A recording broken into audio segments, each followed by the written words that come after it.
Salam, hər vaxtınız xeyir əziz abituriyentlər. Bildiyiniz kimi artıq blok imtahanının yekunlaşıb, sadəcə ikinci cəhd imtahanı qalıbdır. Bu müddət ərzində biz ingilis dilini unutmuruq, işləməyə davam edirik. Çünki qısa müddət fasilə verdikdə artıq müəyyən şeylər unudulur. Xüsusilə bu ingilis dilinə aiddir ki, orada lüğət bazası var. Bunlar tez unudulan şeylərdir. Maksimum listening, reading işləməyə davam edirsiniz. Mən də bu fasilə ərzində mütəmadi dərs izahları çəkib sizə təkrar olsun deyə kömək etməyə əlimdən gələni edəcəm. Sınaq işləyəcəyik, təkrar olsun deyə. Sadəcə qrammatika hissəsinin izahını verəcəm. Kim istəsə sınağın özünü də ata bilərəm, mənlə əlaqə saxlaya bilər, sınağın özünü göndərə bilərəm.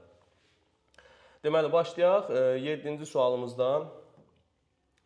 7-ci sualımız nə haqqındadır? Modal feillər haqqındadır. Choose the correct modal verbs deyir. The students translate the articles themselves and they ask from their teacher. İndi burada diqqət etməyə məqamlarımıza baxaq. Deməli, burada önəmli məqam modal feillərdə. 1. Qrammatik səhvləri çıxırıq. To ilə işlənən, işlənməyən. İndi burada qrammatik səhv kimi. O verilməyib. Eləcə də belə mürəkkəb cümlələr verilirsə, mütləq şəkildə zaman uzlaşmasına baxmaq önəmlidir. Burada hər iki zaman eyni olmalıdır. Yəni, bir tərəf indiki, bir tərəf keçmiş sadə zaman verə bilməyəcəyik. Ona görə burada, məsələn, Y bəndidir, D bəndidir, can indiki zamandır, have to keçmiş sadə zamandır, have to modal feilinin. Could eləcə də can'in keçmişidir, have to indiki zaman. Burada zaman uzlaşmaları pozulubdur, buna görə çıxırıq. Eləcə də A bəndində could'la have to olmaz, bunlara çıxırıq.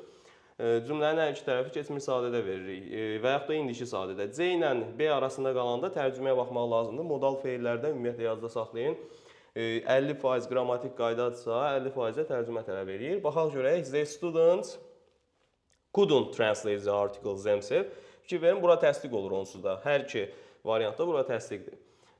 They had to ask help from their teacher. Yəni deyir ki, bu məqaləni şagirdlər özləri eləyə bilmədi. Buna görə də müəllimlərindən kömək almaq məcburiyyətində qaldılar, kömək almalı oldular. Birinci tərəfə inkar verirəm, ikinci tərəfə təsdiq olur, cavabımız B bəndi. 8-ə baxaq. Məhsul növü istəyir bizdən. Ümumiyyətlə, bu günlərin məhsul növü haqqında önəmli qeydlər, yəni mövzunu tam başa düşmək üçün bəzi qaydaları deyəcəm, tam əhatəli şəkildə. O qısa qaydaları bilsək, ümumilikdə məhsul növü haqqında problemimiz qalmayacaq. İndi bu gün onun da izahını verəcəm. Bizdən istəyir ki, məhsul növdə olan düzgün cümlələrimizi seçək. Məhsul növdə cümlənin olması üçün bizə mütləq şəkildə to be, üstəgəl participle to lazımdır. Birə baxaq, şagirdlər bəzən bu formada verilən cümlələrdə çaşırlar, elə have been görən kimi elə bilirlər o məhsul növdə, amma indiki bitmiş zaman məhsul növə düşür, have, has üstə gəlsin, been üstə gəlsin, participle to, çünki məhsul növdə participle to fe'li sifət ki, önəmlidir. Burada diqqət edin, have been var, amma participle to yoxdur, Z-yə before yazılıbdır. Bu sadəcə indiki bitmiş zamanda to be fe'li verilibdir, indiki bitmiş zamanda, məhsul növ deyil. 2-yə baxaq, 2 də eyni şəkildə to be-li ifadələrdə elə to be-ni görən kimi mən bunu məhsul növ saya bilmərəm. Çünki bizə həm to be, həm də participle to lazımdır. To be late for, nəyəsə gecikmək to be-li ifadədir. To be late gec deməkdir. Bu participle to deyil ki, sifətdir. Ona görə bu da məhsul növ ola bilmir. Davam edirik. 3-ə baxıq. 3 ilə 4 zaten cavabımızdır. Fikir verin, burada to be var. Send də send feilinin participle to'sudur. Eləcə də to be var. Found da find feilinin participle to'sudur. Yəni bunlar ikisi də məhsul növüdür. C bəndi. 9-a baxırıq. Deməli, 9-a diqqət eləyək. Since ilə for-la düzələn zaman zərfləri present ya da past perfect continuous, yəni indiki və yaxud da keçmiş, bitmiş davam edici zamanların zaman zərfi ola bilirdimi? Bilirdi. İkinci tərəfdə qrammatik səhv var. Burada o dəqiqə görə bilərsiniz. Arrives yazılıb. Feilin sonunda S, xəbərin sonunda S nə vaxt olur? İndiki sadə zamanda, amma mübtəda üçüncü şəxsin təkində olanda. V cəm daxil. Biz S yaza bilmərik. Bu B bəndini çıxıram. Və bizə birinci tərəfdə bitmiş zaman lazım olduğuna görə avtomatik olaraq cavabımız olur. C bəndi. Çox sadə bir testdir. Onun suala baxaq. Students, this term you must study than the last term to get marks, said the teacher. Burada diqqət edin, sifətlər mövzusudur. Zən var. Zən nəyin göstəricisidir? Zən müqayisə dərəcəsinin göstəricisidir. Hard burada adi dərəcədir, bunu çıxırıq. Eləcə də biz hardly, highly, nearly, closely, lately zərfləri haqqında nə bilirik? Onlar yalnız adi dərəcədə olar. digər dərəcələrə düşməz, müqayisəyə, üstünlüyə düşməz. Yəni more hardly, most hardly bir şey yoxdur. Birinci tərəfə hard qoymalıyam. Biz bilirik ki, hard həm sifət ola bilir, həm də zərf ola bilir. The last term to get marks. Burada diqqət edin nəyə? More excellent, most excellent. Burada mark sözü isim olduğuna görə qiymət deməkdir. Qiymət, qiymətlər. İsim olduğuna görə, əgər mən sifəti üstünlük dərəcəsində verirəm, bunlar ikisi də sifətdir. Sifəti üstünlük dərəcəsində verirəmsə, gərək bunun qabağında Z olardı. Çünki mən burada ismi təyin edirəm. Yəni qoyacağım söz sifətdir. Sifətin üstünlüyündə də Z olmalıdır. Biz zərfdən danışmırıq burada. Ona görə də cavabımız olur burada B bəndi. 11-ə baxaq. Sözünün mövzusudur. Sözünün mövzusunda da xüsusilə əzbərlənəsi xeyli ifadə, hansı feil, hansı sözünü ilə işlənir, bunları gərək əzbərləyək. I usually welcome everybody to my house. Welcome to ilə işlənir. But I always object, həmçinin object etiraz eləməkdir. Object to calling on me late in the evening. Eveningdə, morningdə, afternoonda bunlarda da in olduğunu bilirik. Object to nəyəsə etiraz eləməkdir. Cavabımız olur burada B bəndi. 12-yə baxaq. 12 relative pronoun nisbi əvəzliklər mövzusudur uşaqlar. Nisbi əvəzliklər mövzusudur. Nisbi əvəzliklər mövzusunda birinci yadda qalsın, həmişə who's-un qaydasını yoxlamaq lazımdır. Çünki who's-un qaydasını yoxlamayanda biz avtomatik birinci ismin insan ya cansız olduğuna baxırıq. Bu zaman cavabı səhv götürə bilərik. Who's-un qaydasına görə who's-dan sağ tərəfdə artiklsız ümumi isim gəlməlidir. Xüsusi isim də olmaz, artikel də olmaz.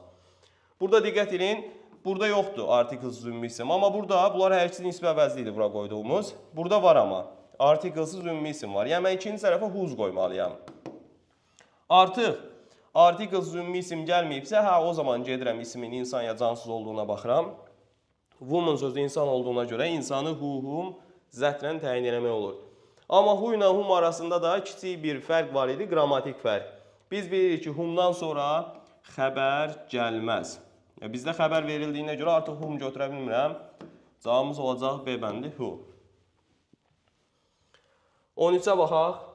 Pronoun mövzusudur. Törəmə əvəzliklər görürəmsə cümlədə biraz qrammatik, 50% qrammatik qayda, 50% də tərcümə lazım ola bilir burada. İndi birinci qrammatik qaydalara baxaq, görək nə olur. Nevə yazılıbdır. Nevə biz bilirik ki, inkar cümlə yaradır. Some'dır, həmçinin no'dur. Bir cümlədə iki inkar olmadığına görə no'nu çıxıram, no'nun törəmələri. Həmçinin də some və some'ın törəmələri əsasən işlənir təsdiq cümlələrdə. Burada B və C bəndi arasında qala bilərik. Keçib ikinci tərəfə baxaq. İkinci tərəfdə şu olar, törəmə və some'ın özü arasında qalıramsa, burada kiçik qayna nə idi? Some'ın özündən sonra, some və eynidən sonra əsasən isim gəlir. Düzdür, bəzən some isimsiz işlənə bilir. Mübtəda vəzifəsində daha çox. Amma əsas fərq bunlar arasında some'dan sonra isim verilir, törəmədən sonra isim olmaz. Bizdə də baxırıq ki, burada isim olmadığına görə nə qoyacağıq? Törəməsini qoyacağıq. We never go anywhere for our holidays. Let's go somewhere this year. Yəni biz heç vaxt tətilə bir yerə getmirik. Harasa getmirik. Gəlin bu il harasa gedək. 14-də bizdən yəli hal istəyir. Now mövzusundan əsasən ya qulurçca növlərindən düşə bilər sual, ya da yəli haldan düşə bilər. Deməli, uşaqlar, burada diqqət edirik. Yəli halda birinci, əgər ismin qarşısında, sayılan tək ismin qarşısında ya artikl verilibsə, bu o deməkdir ki, sən apostrof sonra s qoymalısan. Yəni, isim təkdə olur. Biz bilirik ki, apostrof s təkdə, s apostrof cəmdə deməkdir. Qabağında e varsa, deməli, isim təkdədir. Eləcə də özündən sonra yəli hal, yəni apostrof s özündən sonra isim tələb eləyir. Baxaq görək bizdə isim gəlinmi? Absence, iştirak eləməmə və yaxud da olmama deməkdir. Nitq hissəsi olaraq isimdir. 2-yə baxaq. I stayed at Alice yesterday. Bura diqqət eləmək lazımdır uşaqlar. Cümlənin sonunda, təbii ki, zaman zərfi ən sona keçir. Bundan işim yoxdur. Cümlənin sonunda yer, məkan anlayışı bildirən söz apostrof s qəbul edib isimsiz işlənə bilər. Əsasən insan adları və peşə bildirən adlardır bunlar. At the butchers, at the bakers, at Alice, at my friends, əmimgildə, dayımgildə, nə bilim, qəssabda, çörəkçidə. Amma bu düzgün yəli hal sayılır. Yəni, isim verməsəm də biz bunu yəli hal götürürük. 3-ə baxırıq. Brown soyaddır. Soyadın qabağına Z artikli qoyuramsa, Bu nə deməkdir? Ailə bildirir deməkdir. Ailə bildirirsə, ailə də belə yazda saxlayın, cəm sayılır. Ona görə yəlik hala S apostrofla. Çünki ümumiyyətlə soyadlar qabağına Z qoyanda cəmdə olur. The Browns. 3 səhvdir. 4-ə baxaq. Bir də yazda saxlayın, boş apostrof deyə bir şey yoxdur. Apostrofun sağında və yaxud da solunda S olmalıdır. Bunu da çıxırıq. 5-də paid diligence. Yenə diligence isim olduğuna görə çalışqanlıq. 5 də düzdür. Cavabımız burada 1, 2, 5 olur. C-bənd. The Rhein Galatasaray Football Club deyir. Deməli, elotla elotov arasındakı fərqi hər halda bilirik. Elotov, lots of.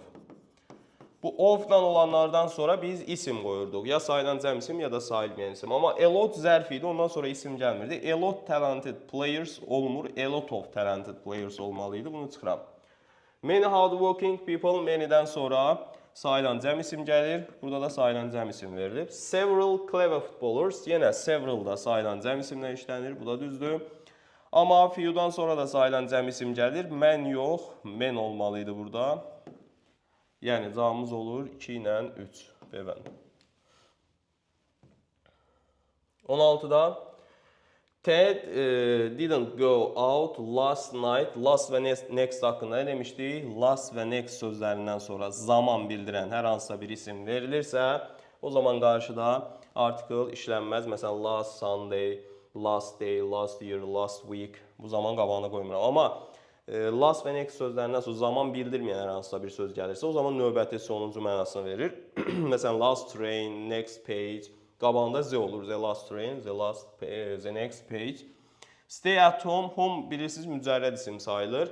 Yəni sayılmayan isimdir. Home sözünü bəzən şagirdlər qarışdırırlar. House sayılan isimdir. Home mücərrəd anlayışdır. Yəni home deyəndə divarları, nə bilim, tavanı olan bir yer nəzərdə tutulmur. Sadəcə mücərrəd anlayış nəzərdə tutulur. At home ifadəsində də artikel olmayacaq. Last stayed at home. Last night stayed at home. Yəni bura E falan qoya bilmərəm. Cavabımız olur nə? B bəndi. Deməli, short answers və yaxud da so do I, neither do I mövzusu, qısa cavablar mövzusu. Deməli, burada diqqətli olaq uşaqlar. Bu formada test, bu qayda əsasında bu formada test düşə bilir. Topulda da var bunlarla bağlı. Əgər qısa cavab verilibsə, bizdən cümləni tapmağı istəyirsə, o zaman bax bu qısa cavabın böyründən yazıram. Əgər mən Ayzə ilə qısa cavab vermişəmsə, mənə inkar cümlə lazımdır. Əgər mənim köməkçi feilim doesdırsa, bu mənə deyir ki, mənim cümləm ya indiki sadə zamanda olmalıdır, ya da have to modal feil olmalıdır. Çünki have to'nun da qısa cavabı do does'la düzəlir, bilirik. Gəlin baxaq, deməli bizə inkar cümlə lazımdır. O zaman təsdiqləri birinci çıxaq. İnkarlar qalsın.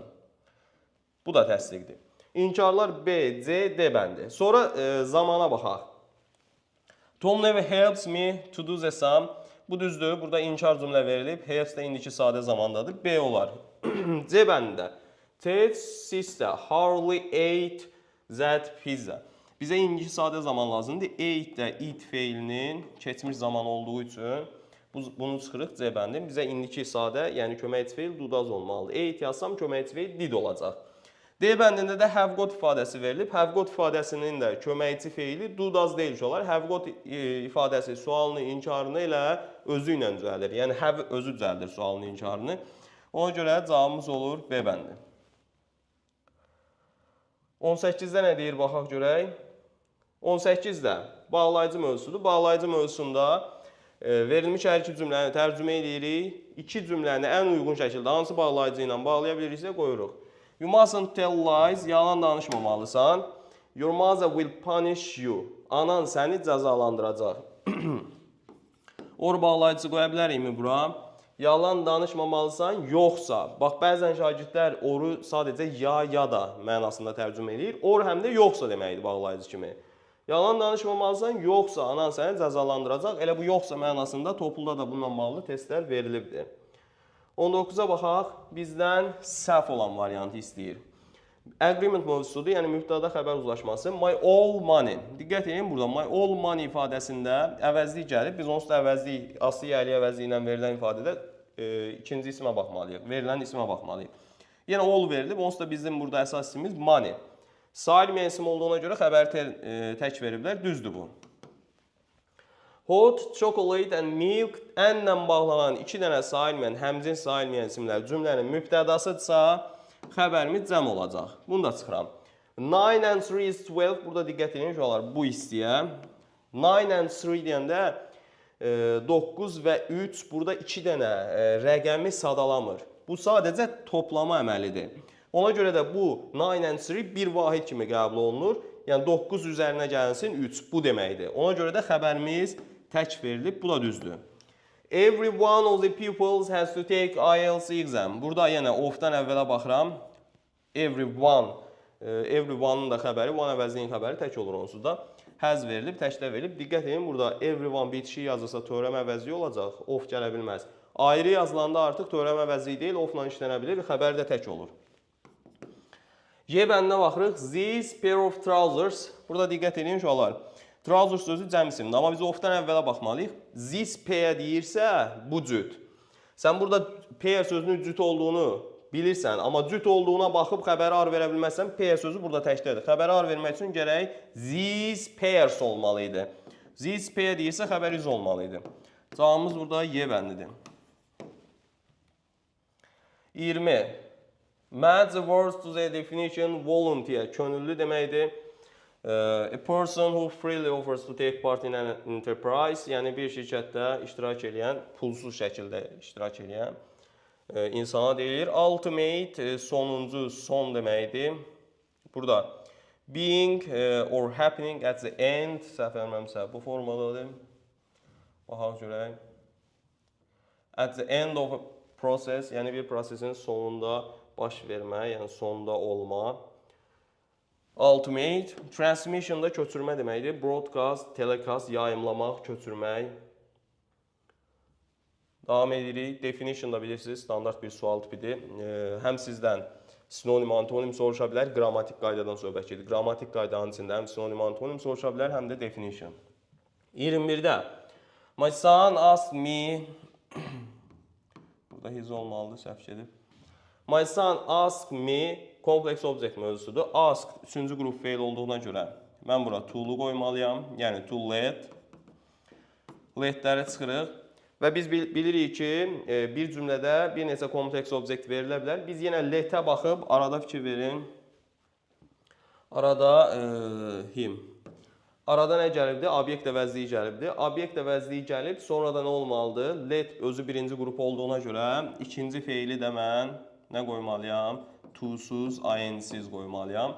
To let and watch. Deməli, burada cavabımız olacaq C bəndi.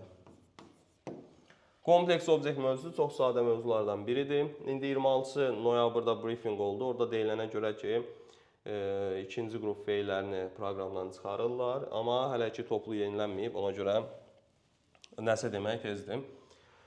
Bu ifadə on the way to somewhere. Belə bir ifadəmiz var. Harasa gedərkən, haranınsa yolunda olarkən. On the way to ifadəsi.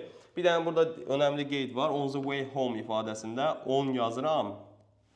On yazıram. On the way home ifadəsində home'un qabağına da to yazmıram. Bir dənə on the way home ifadəsi to-suz olur. Qalan hər hansısa bir yer, məkan yazıramsa to qoymalıyam. On the way to town we got some petrol. Yəni qəsəbəyə gedərkən benzin aldıq. Cavabımız olur burada B bəndi. Dediyim kimi şu an bu yay tətilində bacardıqca sizə həm mövzu izahları, həm də ümumi sınaq izahları verəcəm dərslərdə, yəni videolarda. Sizin üçün də təkrar olmuş olacaq. Yəni maksimum dərəcədə əlimizdən gələn qədər sizə kömək etməyə, təkrar eləməyinizə kömək etməyə çalışacağıq. Hər birinizə uğurlar arzulayıram.